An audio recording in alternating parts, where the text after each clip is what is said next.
今日嚟咗觀塘嘅試辣新人類市集啦，顧名思義即係食辣啦。Hello，我係 Nicole，作為一個食得少少辣嘅人，我哋一齊睇下有咩辣嘢食。首先，相信大家都見到呢度大排長龍，聽講係巨大燒賣喎，佢個焦糖豉油都幾吸引。不過太多人啦，我轉咗試隔離嘅燒賣，又幾好食喎，辣汁幾夾，食完唔嬲。除咗原味，仲有鹽香味，幾特別。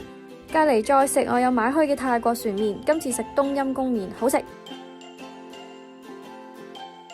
食完主食，食零食，呢間雪花酥勁啊！到底係邊個天才諗到將四川火鍋、薯片同埋墨西哥辣肉鬆整做雪花酥嘅呢？食落有少少辣味吊味，幾過癮。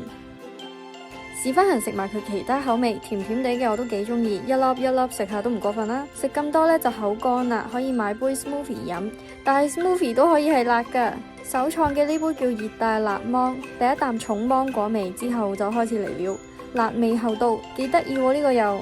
臨尾先嚟試雪糕，呢日嘅辣味雪糕已經賣晒啦，我就揀咗芒果糯米飯味，真係食到入邊嘅糯米喎。聽講出片嘅今日會有冬陰功味，有冇人帶我去試啊？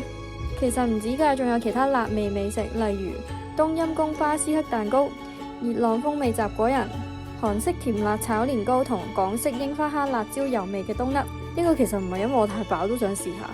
同場加映有素食 bagel， 食咗咁多辣嘅 balance 翻條脷啊嘛！呢個市集仲有最後2日，中意食辣嘅你 weekend 記得嚟啦！今個母親節玩埋個辣椒圈套大挑戰，可以獲得歐積花1支。係咁先，拜拜。